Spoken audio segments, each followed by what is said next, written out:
Bismillahirrahmanirrahim. Assalamualaikum warahmatullahi wabarakatuh.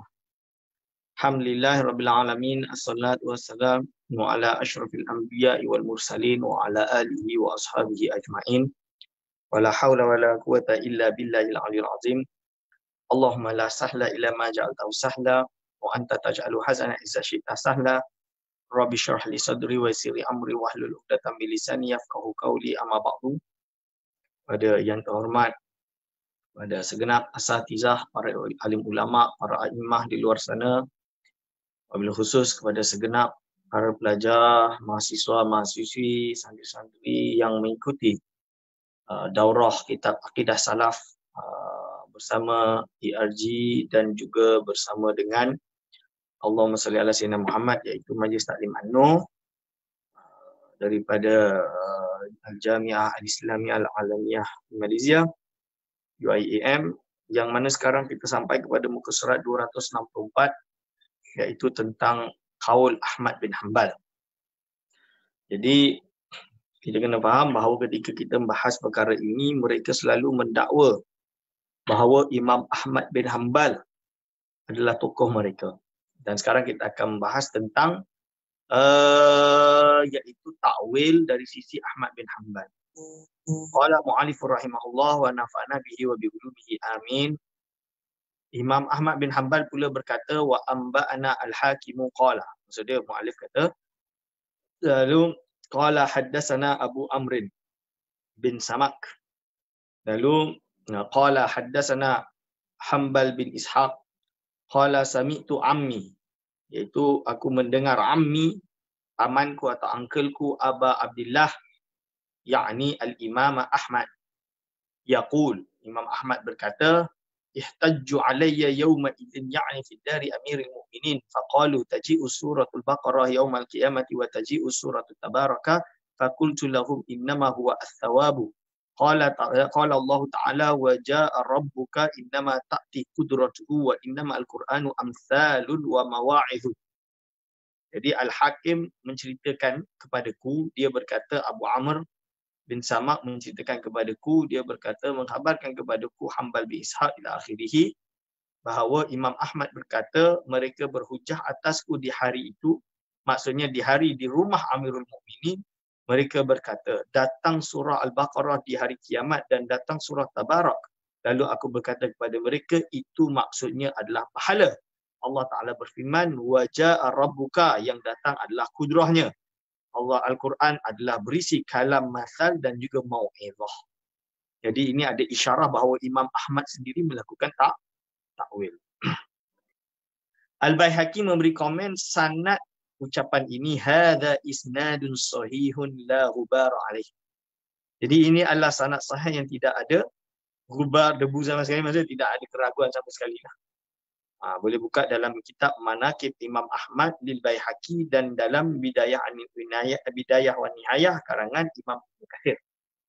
Imam Ahmad berkata lagi, wa innama ma'na qaulillahi jalla sana'uhu wa huwa Allahu fis samawati wa fil ard, yaqulu huwa ilahu man fis samawati wa ilahu man fil ard. Makna firman Allah jalla sana'uhu, iaitu apa? Iaitu Allah fis samawati wa fil ard, iaitu Allah ilahu man fis samai wa ilahu man fis ard, iaitu dia adalah Tuhan di wallahu fis samawati wa fil ard. Jadi yang dimaksud dengan Allah fis samawat dan Allah fil ard adalah wa ilahu man fis samawati wa ilahu man fil ardi. Berarti majas mursal. Ada yang dibuang di situ, iaitu membuang ilahu man. Iaitu dia adalah Tuhan di langit dan Tuhan di bumi. Maksud dia apa? Ilahu man fis samawati, Tuhannya yang berada di langit dan Tuhannya yang berada di bumi. Itu mungkin terjemahan dia kena betul. Dia adalah Tuhan di langit. Maksud Tuhannya makhluk yang ada di langit dan Tuhannya makhluk yang ada di bumi. Alhamdulillah sawab, boleh betulkan insya-Allah. Lepas tu Ibnu Hamdan Al-Hanbali berkata, wa qad ta'awwala Ahmadu ayatin.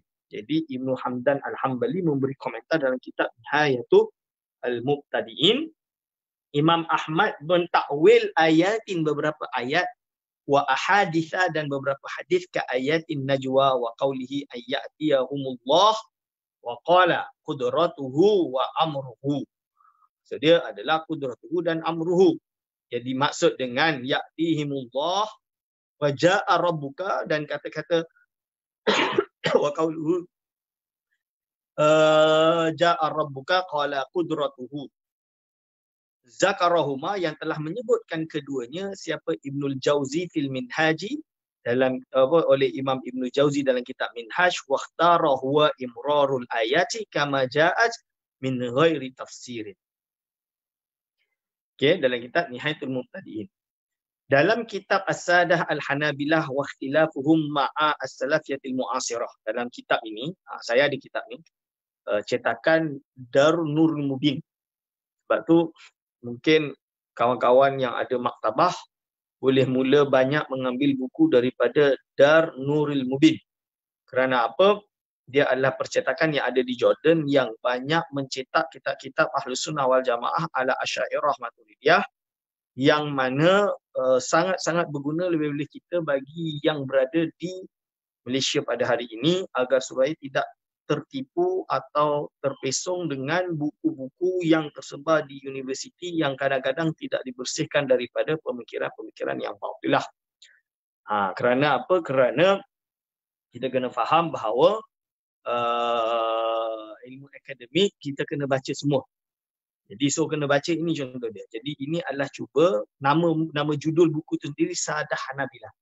Iaitu Sadah Hanabilah ni majoriti Hambali atau yang kelompok yang teragung di kalangan Hanabilah dan perbezaan mereka dengan Salafiyah Mu'asirah. Kerana apa? Jelas Wahabi dia simple je. Bila dia berdebat dengan Ahli Sunnah wal Jamaah, kalau dia rasa dia akan dikalahkan, maka dia kata, ini anak dengar sendiri berkali-kali. Kami Hambali, kalian Maliki waktu itu di Maghribi. Jadi jelas beza secara fikih. So kita tasamuhlah bab fikih ni. Dia kata macam tu. Ada kok macam mana boleh. Sedangkan mereka sendiri sebenarnya berbeza dengan banyak pendapat ulama-ulama Hambali sendiri. So samalah ketika di Malaysia bila kita kuat membuktikan bahawa bahayanya kelompok Wahabi ini, maka mereka akan berlindung. Jangan salahkan Saudi itu, mereka tu bukan Wahabi, mereka tu mazhab Hambali. Ada salah kata macam tu. Jadi nak tutup, nak camouflage. Bila cakap terutama di kalangan orang-orang elit yang awam. Maksud yang awam tu yang tidak memiliki latar belakang agama, masuk ilmu agama yang kuat. Jadi mereka akan selalu guna slogan seperti itu. Walhal mereka sendiri bercanggah dengan pendapat mazhab Hambali, Sadah Hanabilah. Sebab itu salah seorang ulama besar mazhab Hambali yang Ahli Sunnah wal Jamaah di kalangan, iaitu yang berada di Jamiatul Azhar, iaitu Syekh Allahumma salli ala Sayyidina Muhammad, saya lupa, Ma'bad, Syekh Ahmad Ma'bad. Syekh Ahmad Ma'bad kalau tak salah, Profesor Dr. Ahmad Ma'bad, dia ni yang juga muhaddis terkenal. Dia sendiri kata dia orang ni bukan Hambali, dia orang ni Hambali yang Hawash Asyawiyah lah, yang terpinggir. Itu dia ada sebut. So dalam kitab ini Syekh Mustafa Hamdu Alian Al-Hambali disebutkan banyak contoh takwil-takwil Imam Ahmad bin Hanbal yang dinukilkan dari kitab-kitab Ibnu Jauzi, Ibnu Qutaibah, Abu Ya'la dan lain-lain. Dan ini merupakan bantahan juga kepada Ibn Taymiyah yang menolak riwayat takwilnya Imam Ahmad bin Hanbal. Okey. Lalu kita boleh tengok yang ke-9 iaitu Nadir bin Shumail. An-Nadira bin Shumail qala fi hadithin yada'a al-jabbar fiha qadamahu ay man sabaqa fi ilmihi annahu min ahli an-nar. Iaitu Nadar bin Shumail berkata tentang hadis hingga Allah Al-Jabbar meletakkan qadamnya dalam neraka.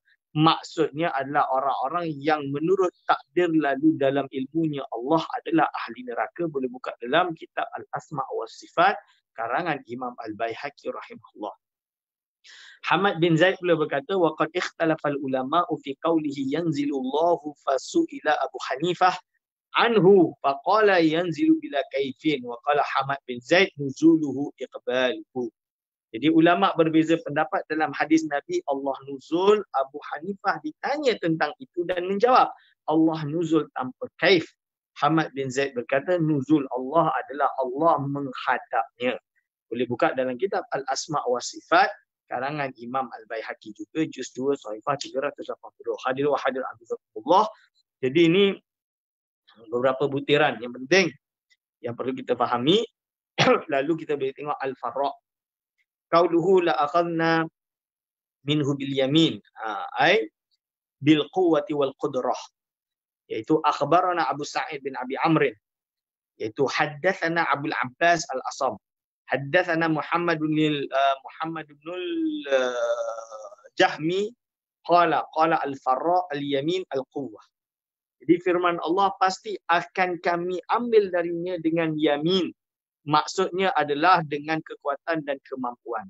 Mengkhabarkan kepada kami Sa'id bin Abi Amr, menceritakan kepada kami Abdul Abbas Al-Asam, menceritakan kepada kami Muhammad bin Jaham. Dia berkata bahawa Al-Farra berkata Al-Yamin adalah kuat.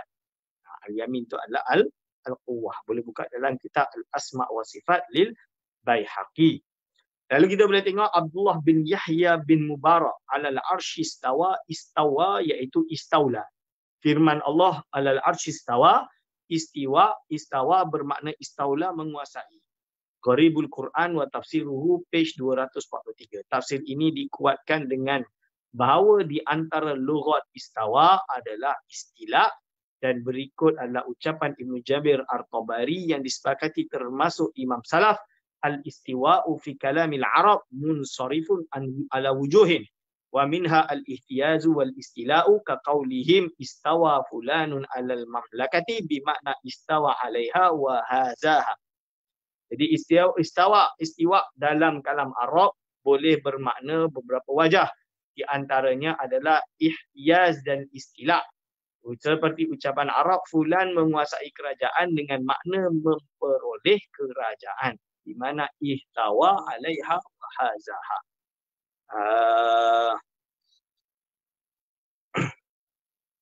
Okey. Maaf jap.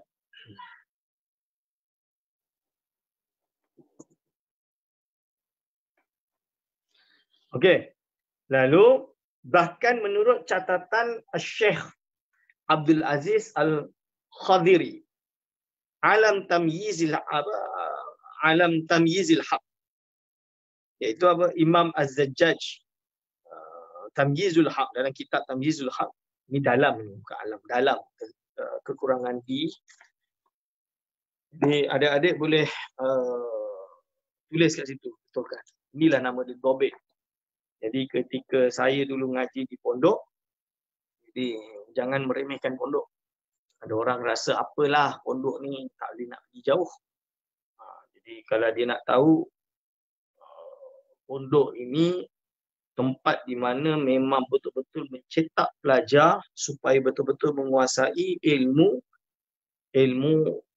alat dan juga ilmu-ilmu yang lain, tafanin dalam ilmu agama. Jadi kami di pondok dulu setiap lafaz bila kita mengaji itu, setiap huruf dan lafaz tu kita maknakan, kita dobit dan kita ngaji. So kalau cetakan tu salah, nanti pelajar akan bagi tahu kat ustaz, kat kiai untuk macam mana ni, dia akan betulkan. Dan cuma kami di Indonesia bukan untuk guru ngaji murid dengar dan tidur, tak. Iaitu guru baca, murid baca. Guru baca, murid baca, murid baca, guru baca. Guru betulkan. Jadi dia dua. Sebab tu cara saya mengajar talaki dengan UIA, iaitu bukan saya yang membaca, pelajar yang baca. Sehingga kan saya membetulkan nahwu dia dan juga naskhah. Ini yang saya belajar. Jadi kalau kami mengaji dulu, saya ingat waktu mengaji Ihya, kiai juga nama dia Yai Faqih Ahmadi, dan juga kiai saya ngaji dengan Yai Abdul Hanan Maksum, tapi lebih banyak Yai Faqih Ahmadi. Waktu baca Ihya, jadi naskhah bila dia baca tu, kalau ada di naskhah kita yang sudah dia komentar, inilah ala shawab yang betul seperti ini, kama dzakarahu Az-Zabidi fi Ittihafil Murid, contoh dia. Cuma bila dah keluar nuskhah yang terbaik iaitu nuskhah Darul Minhaj, maka guru saya Ustaz Abdul Fattah dia baca jadi dia tak guna nuskhah bulat yang lama tu, dia cuba pakai Darul Minhaj. So bila kesimpulan dia kata itu adalah ikhtilafun nuskhah sahaja yang sebenarnya tidak jauh berbeza dan maknanya masih sama. Cuma bagus Darul Minhaj tu dia ada bagi beberapa harakat, bagi beberapa nama, bagi banyak nama yang mana memang di pondok kalau Indonesia lah, bab nama ni kita memang kurang. Kerana apa? Kerana ialah maklum mereka tak pernah keluar. Jadi mereka tak pernah tahu Az-Zabidi tu dibaca Zabid, Zabidi, Zabid tu dia orang tak pernah tahu. Jadi nak dapat kitab Mu'jamul Buldan tu bukan semua pelajar dapat duit nak beli kitab tu. So akhirnya jadi banyak dulu saya kat pondok qala Az-Zubaidi, Zubaidi sebab bila baca kitab ilmu nahwu kan dia ada sebut Az-Zubaidi Al-Andalusi. Az-Zubaidi Al-Andalusi tu memanglah Az-Zubaidi sebab dia ahli lughat yang karang kitab Lahnul Awam tu. Bukan Kitabul Ain tu. Kitabul Ain, huruf Ain kan. Itu contoh dia atau Mukhtasarul Ain daripada Imam Sibawayh. Jadi kami baca Zubaidi bertahun-tahun sampai bila saya baca depan abang saya kata tak, bukan Zubaidi, Zabidi. Murtadha Zabidi. Kenapa Zabidi itu datang daripada Zabid? Zabid di Yaman. Baru tahu. Jadi itu bagus je dah. Jadi di pondok baru bila dapat Darul Minhaj tu baru boleh. Dan nak beli Darul Minhaj tu satu pondok hanya satu kitab Darul Minhaj yang Ihya Ulumuddin. Jadi tak semua pelajar tak dapat nak akses sebab tak ada duit. Bukan macam pelajar universiti banyak duit dapat beasiswa tapi tak berhati-hati, tidak ada ihtiyat dalam menulis. Ni saya kena ingatkan pelajar-pelajar kena ada ihtiyat dalam menulis. Ana baca banyak artikel, macam buat ni macam asalkan siap letak. Itu tak boleh. Ana ingat dulu waktu ana degree, terus terang setiap assignment ana merasa ini karya aku nak yang terbaik. Menulis tu kena yang terbaik, guna bahasa yang terbaik, rujukan sebanyak mungkin yang aku boleh baca, yang aku boleh akses dan premier mungkin. Maksudnya rujukan yang primer, yang utama. Bukan hanya nukil tak jadi.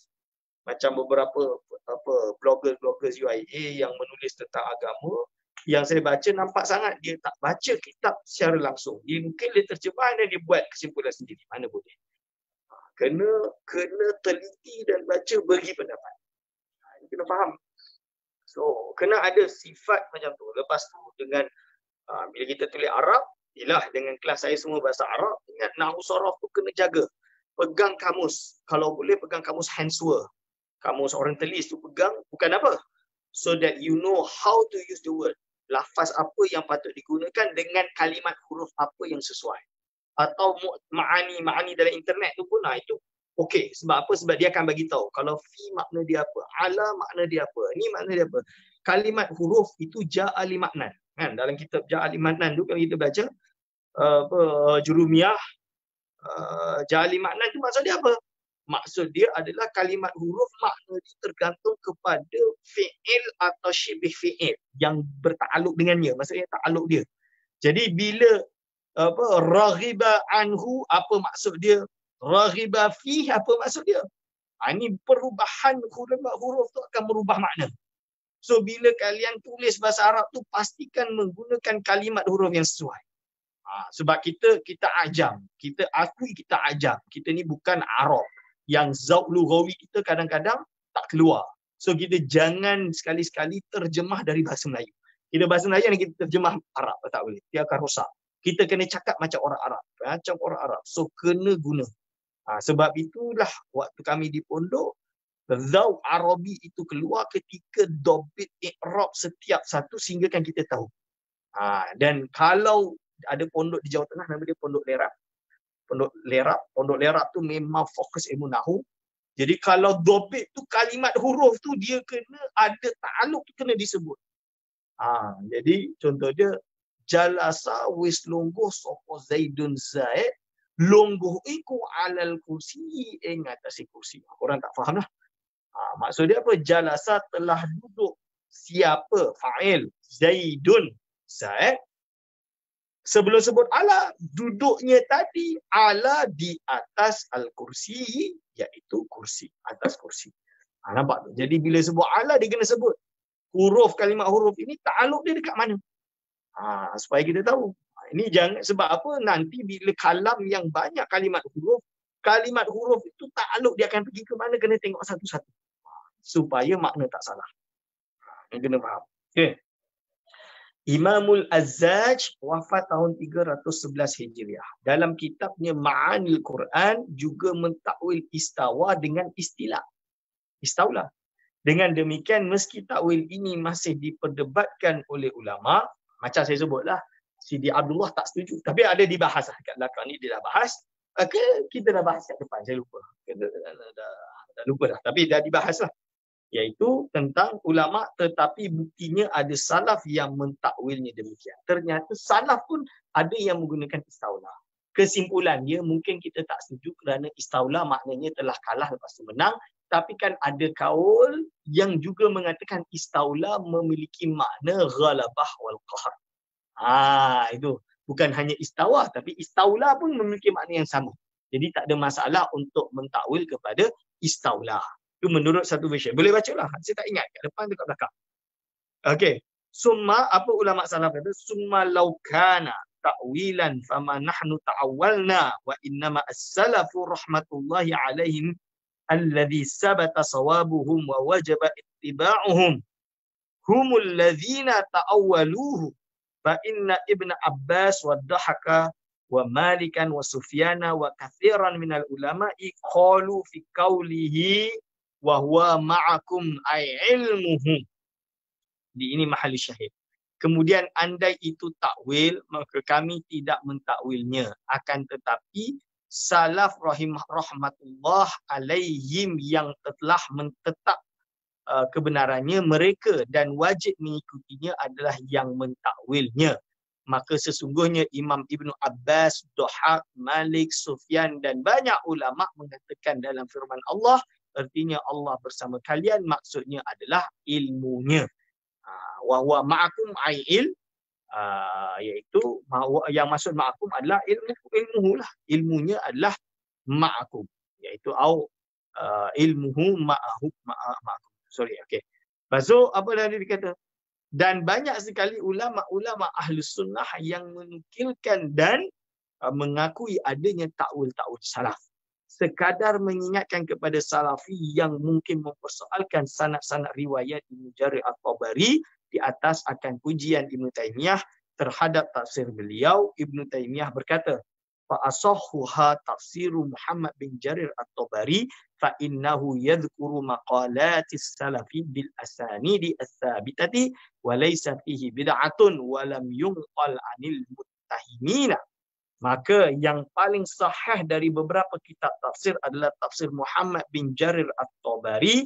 Beliau menyebutkan ucapan-ucapan salaf dengan sanad yang sabit dan di dalamnya tidak ada bid'ah serta nukilan dari perawi yang mencurigakan. Boleh buka dalam kitab Majmu' Al-Fatawa juz 8 page 385. Okey, tuduhan Jahmiyah kepada Asy'ariyah. Ini kita kena baca. Jadi kaum salafi banyak yang terang-terang menuduh. Ini yang contoh dia tak payah susah. Ibnu Taimiyah karang kitab khusus nama dia Bayanut Talbisil Jahmiyah. Jadi menuduh bahawa golongan Asy'ariyah ini adalah Jahmiyah. Jadi sebab itu kita ketika na'udzubillah min zalik lah, ada orang bila dia nak tuduh, dia kena tengok definisi dulu untuk faham. Contoh dia orang menuduh Mu'attilah, golongan Asy'ariyah Mu'attilah. Ini tak betul kerana pembahasan kita dah jelaskan. Mu'attilah sebenar macam mana? Dia menafikan sifat sama sekali. Yang mana begitu juga bila menuduh Jahmiyah. Jahm bin Safwan ini jelas tokoh yang dihantam oleh Asy'ariyah. Ini kena faham. Macam mana boleh Asy'ariyah dituduh sebagai Jahmiyah? Sebab itu kita kena nilai. Kita bila menghukum, kita tak boleh hukum orang tertentu secara personal melainkan dia. Okey, ini buku dia, ini tulisan dia, memang ini dia aku, itu dia punya, dan kita menjawab melalui buku dia atau tulisan dia dan telah, kalau dia masih hidup, kita dah,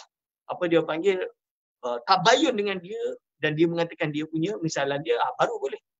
Contoh dia hari ini Richard Dawkins ada buku dia. Kita hentam Richard Dawkins dengan buku dia dan dia masih defend buku dia sampai hari ini. Itu bab lain, itu tak ada masalah. Tapi apabila kita berbicara tentang sebuah mazhab yang besar, etis ke, kita nak tuduh seseorang itu etis, dia kena betul-betul memang berfahaman etis baru boleh kita kata dia etis. So tak boleh kita guna sebab apa? Sebab dia ni macam membuat banyak-banyak teori falsafi, kita tuduh dia dia ni alat etis. Boleh ke tak? Tak boleh. So very careful. Bila kita menuduh sesuatu kena sesuai. Samalah bila mereka menuduh penyembah kubur. Apa yang dimaksud sembah kubur? Sembah kubur means orang yang menjadikan kubur itu Tuhan. Menganggap bahawa kubur atau orang yang telah mati itu adalah Tuhan. Seperti golongan yang agama lain yang menganggap bahawa roh-roh ini adalah seperti Tuhan atau Tuhan. Dan itu jelas dibersihkan daripada golongan sufi, sama sekali tidak pernah menganggap bahawa roh atau kubur itu sebagai Tuhan. Bahagian dari Tuhan pun tak ada.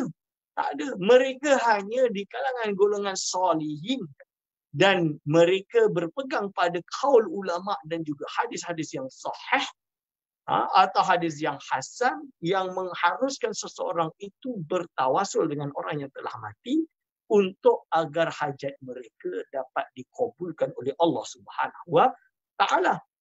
Itu tujuan dia dan ia adalah bahagian daripada doa, bahagian daripada kasab, dan ini dah disebutkan oleh Imam An-Nawawi sendiri dalam kitab Al-Majmu' Syarah Muhadzab.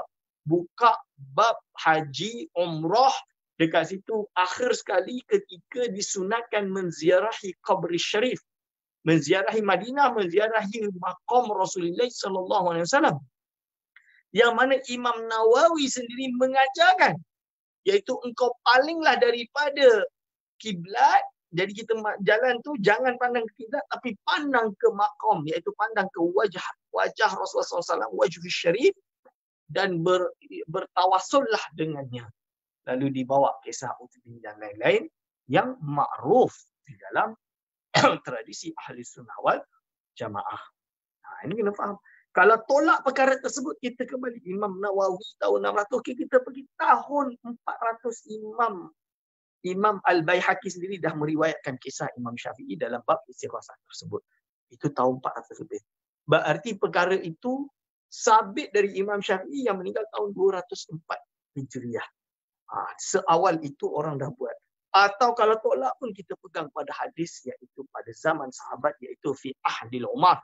Fi ahdi Umar yang mana telah terjadi kisah asar yang dipanggil dengan asar istisqa atau istighosah dengan kisah atau dipanggil asar Malik Dar.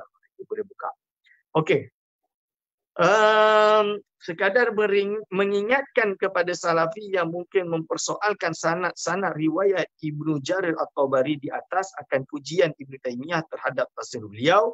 Ibnu Taimiyah berkata, fa asahhuha tafsir Muhammad bin Jarir At-Tabari fa innahu yadhkuru maqalatis salafi bil asanidi ats-tsabitati wa laysa fihi bid'atun wala yunqal anil muttahimina. Maka yang paling sahih dari beberapa kitab tafsir adalah tafsir Muhammad bin Jarir At-Tabari. Beliau menyebutkan ucapan-ucapan salaf dengan sanad yang sabit dan di dalamnya tidak ada bid'ah serta nukilan dari perawi yang mencurigakan. Kalaulah Imam Ibn Jabir At-Tabari dah takwil, maka sebaiknya kita pegang kepada Ibn Taimiyah yang sendiri mengakui bahawa Ibn Jarir At-Tabari tafsir dia adalah termasuk tafsir yang sabit. Lalu tuduhan Jahmiyah kepada Asy'ariyah, kaum Salafi banyak yang terang-terangan menuduh Asy'ariyah sebagai Jahmiyah. Bahkan ulama Salafi dalam muqaddimah kitab At-Tauhid karangan Ibnu Khuzaimah menegaskan jika Asy'ariyah adalah anak murid Jahmiyah dan Mu'tazilah. Asy'ariyah dituduh Jahmiyah muncul kerana takwil sifat yang dilakukan oleh Asy'ariyah dianggap sebagai akidah ta'til, iaitu pembuangan sifat, dan sama dengan takwilnya kaum Jahmiyah yang ta'til. Sebenarnya jika mereka konsisten, ulama Hanabilah atau Athariyah, bahkan ulama yang menjadi ideologi mereka semacam Ibnu Battah Ad-Darimi dan Ibnu Khuzaimah dan lain-lain juga harus dituduh sebagai ta'til. Mengingat mereka dalam beberapa kesempatan, dalam beberapa tempat juga melakukan taktil. Sila baca, contohnya baca dalam kitab As-Sadah Hanabilah tadi, wa ikhtilaf ma'asalafiyatil mu'asirah. Dan saya contohkan kitab tersebut.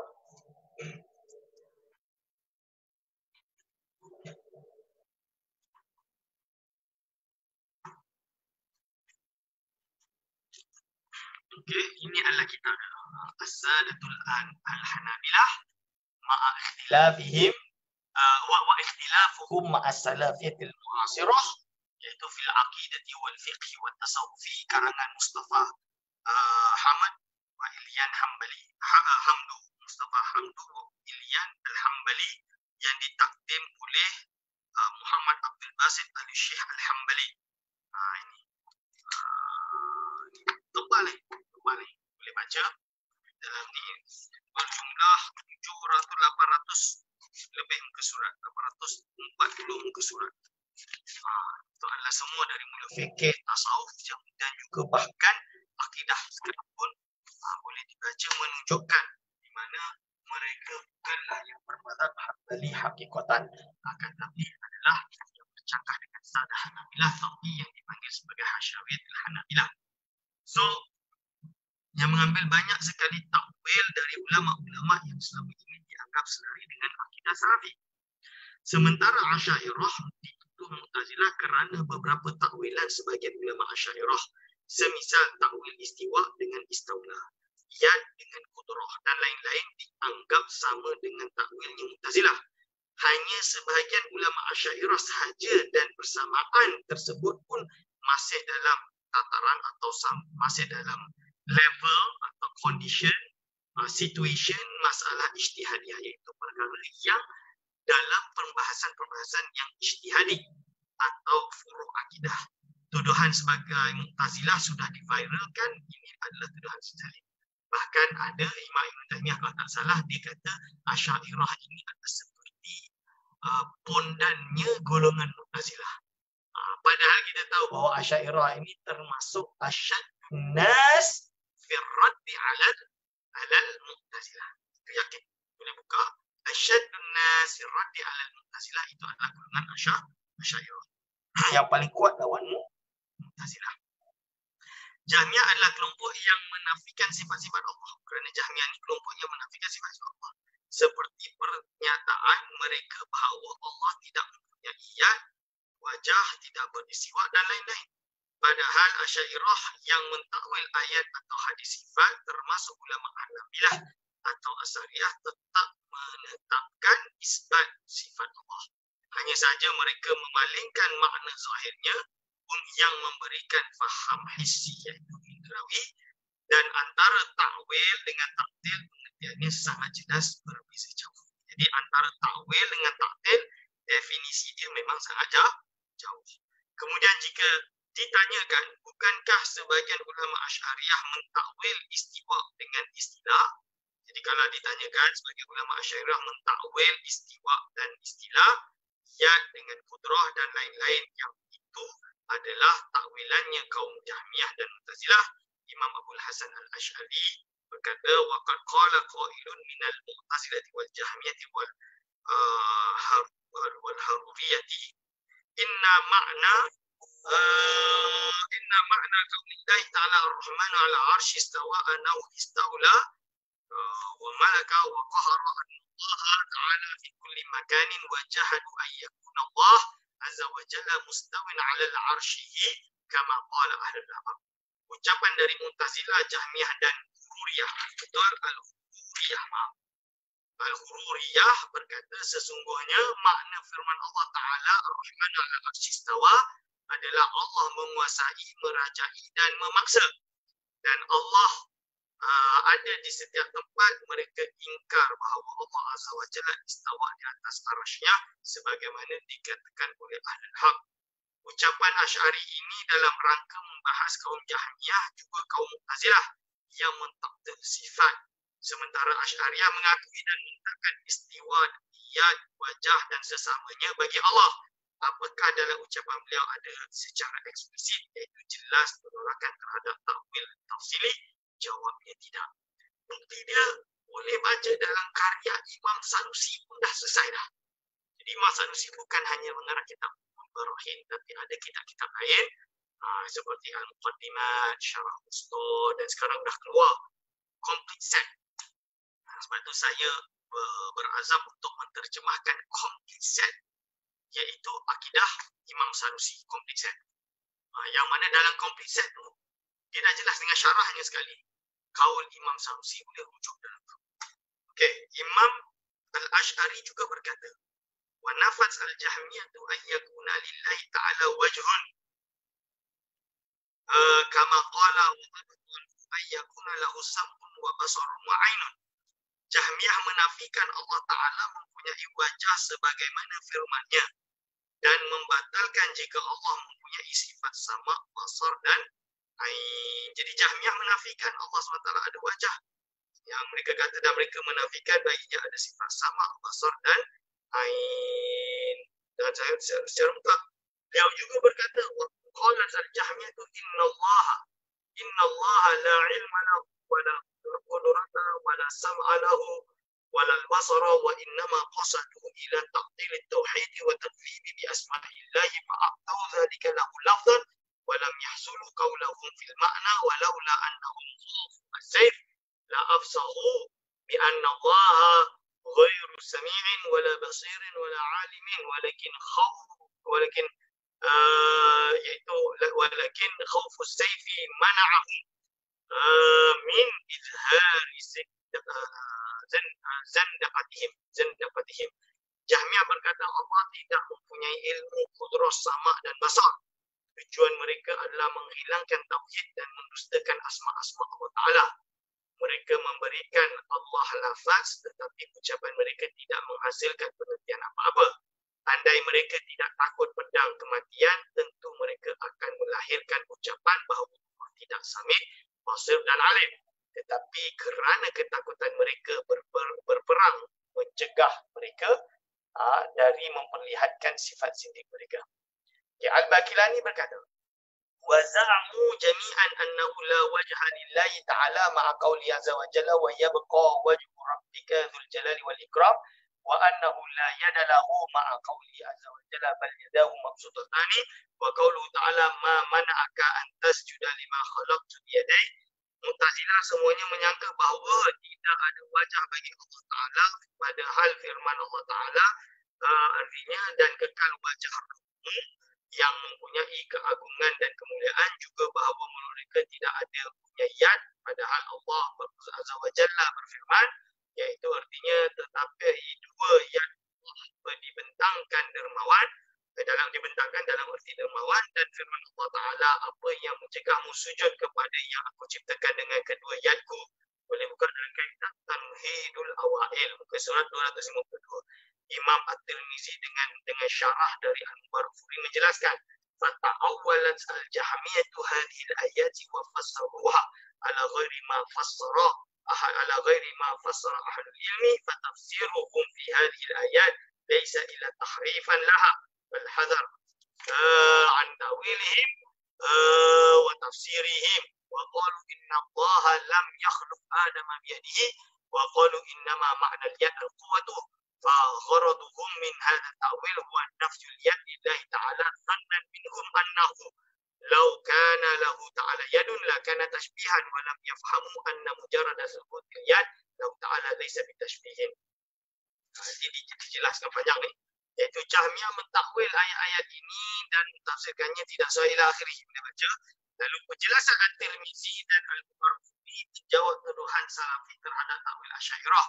Asy'ariyah atau ahli takwil dari tidak menafikan sifat. Jadi kita bukan menafikan sifat, kita takwil.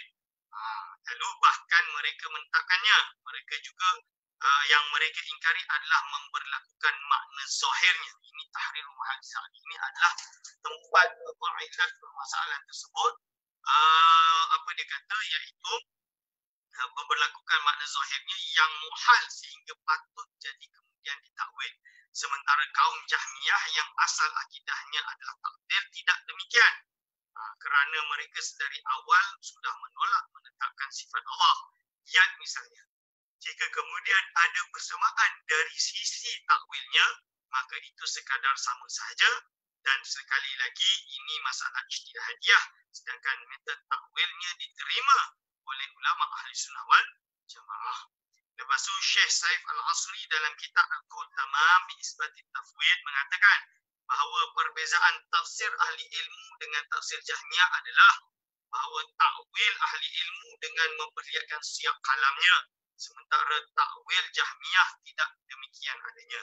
Dan silakan kembali merujuk takwil di atas dalam kitab Syarah Fiqh Al-Akhbar karangan Abu Mansur As-Samarqandi Al-Maturidi berkata wal mu'attilatu tunkiru an takuna al-yad wal 'ain wal wajh sifatan lillahi ta'ala fala hajata li inkariha li anna fi dhalika ta'tilu kalamihi wa tafwitu sifatihi ma'a anna laha ta'wilan sahihan.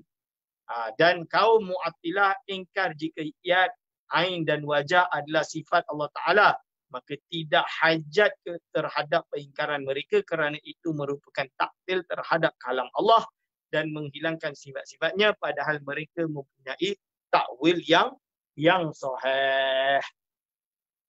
Al-Baqilani setelah menyampaikan sanggahan kepada Mu'tazilah mengapa yad Allah tidak boleh diertikan dengan kudrah, berkata yuqalu lahum hadza batilun li anna qawlahu bi yadai yaqtadi isbata yadaini huma sifatun lahu falau kana al muradu bihima al qudrah la wajaba ay yakuna lahu qudratan.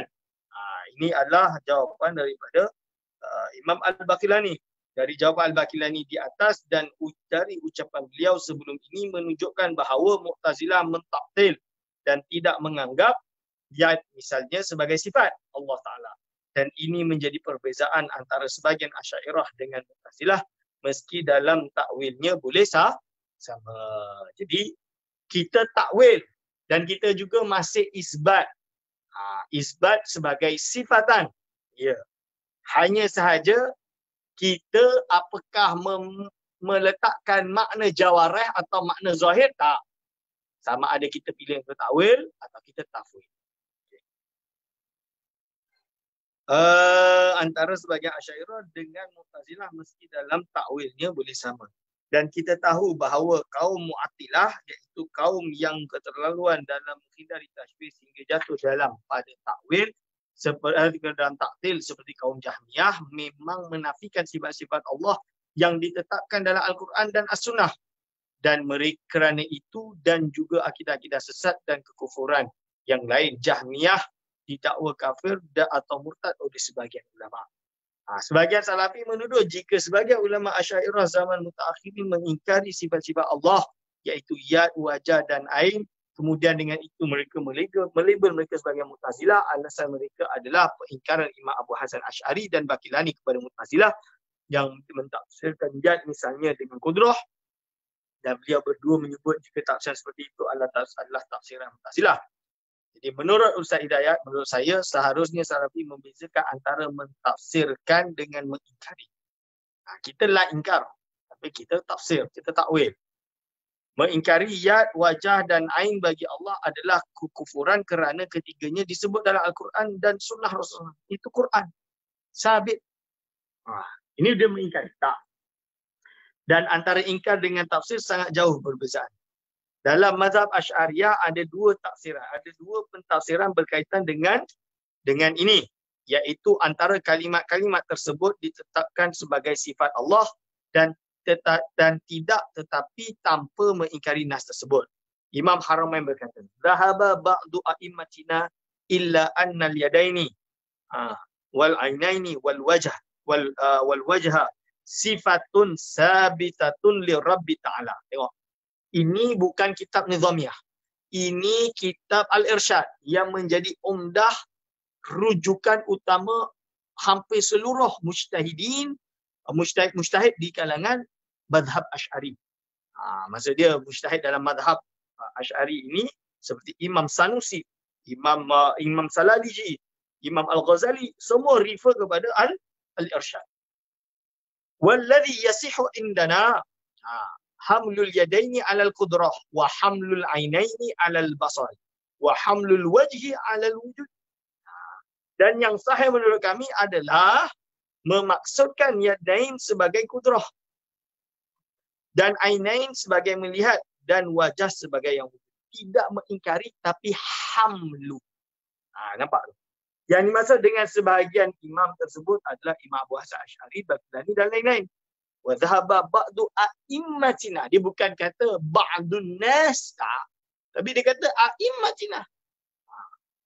So dia mengakui. Ini yang disebut sebenarnya benda ni dah habis dalam atau tulisan kitab Imam Sanusi rahimahullah. Lepas tu saya berazam kita buat daurah betul-betul di UIA, ngaji talaki setiap semester, kitab-kitab turas, ilmu kalam, Imam Sanusi dan lain-lain kita buat. Kita baca per lafaz, saya syarahkan.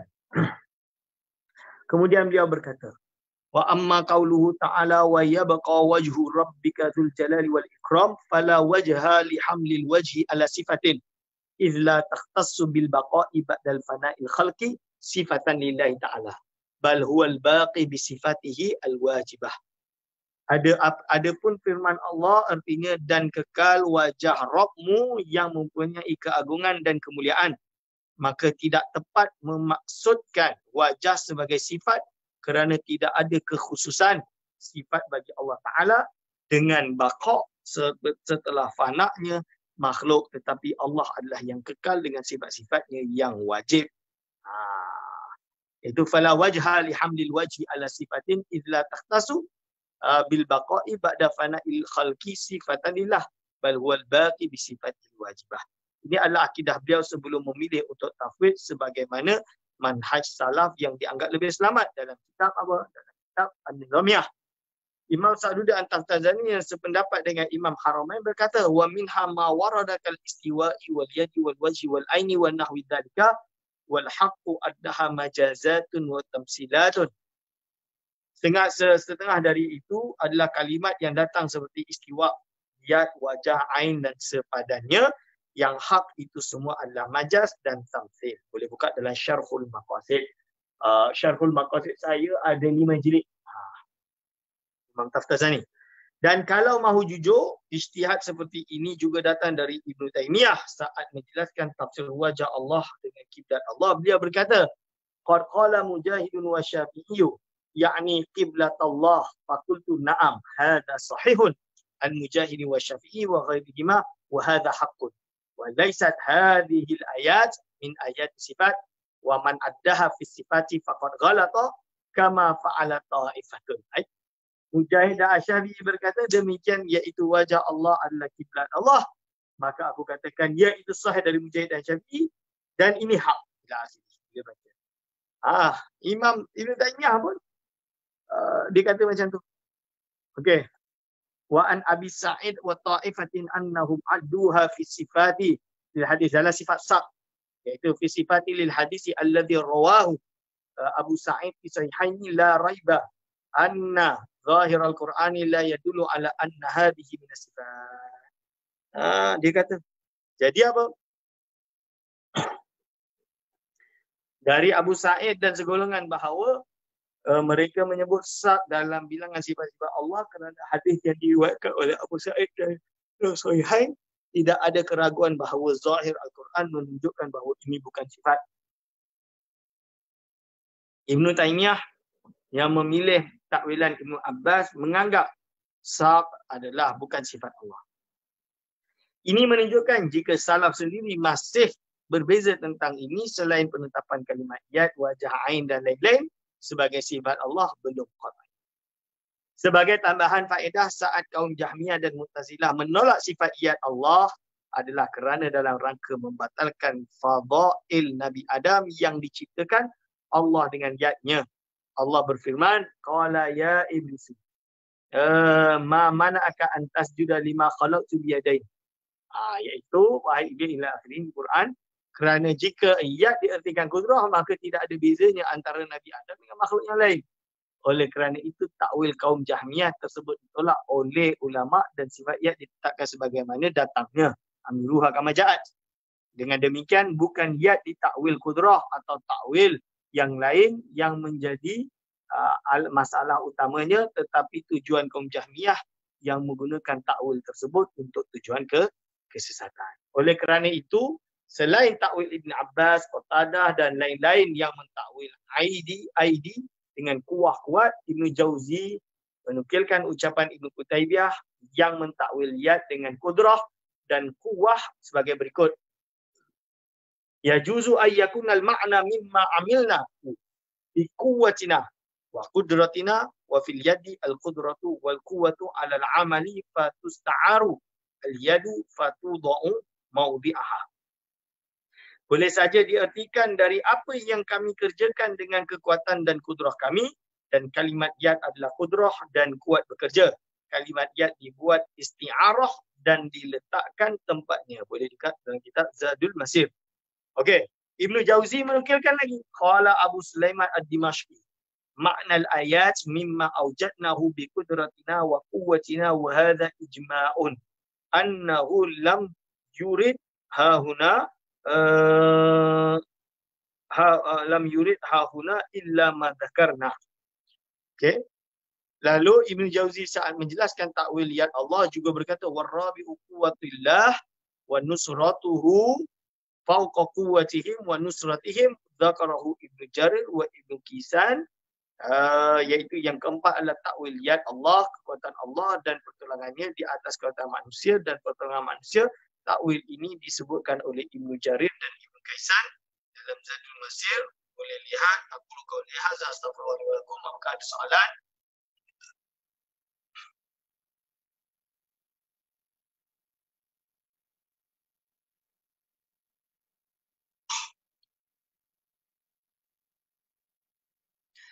Okay, Assalamualaikum Ustaz. Bolehkah kita ambil kalam nasihat? Kalam nasihat dari tokoh-tokoh Wahabi Salafi yang tidak bertentangan dengan akidah. Contohnya macam ambil kata-kata Imam Ibn Utsaimin, Saleh Fauzan, jazakallahu khairan Ustaz. Jadi kalau saya terus terang, mungkin kawan-kawan di kalangan Asy'ariyah mungkin ada yang tak senang, terutama di kalangan kawan daripada golongan Ahbasy mungkin tak senang kalau saya kata tak ada masalah, ambil yang jernih, buang yang keruh, khudh ma safa wa da'il qadaruh. Ini yang dimaksud, tak ada masalah. Hanya sahaja kalaulah kalam tersebut dah ada di kalangan ulama ahli sunnah wal jamaah, buat kita nak highlight golongan mereka sehingga kan mempromot mereka. Ini adalah perkara yang perlu kita fikirkan.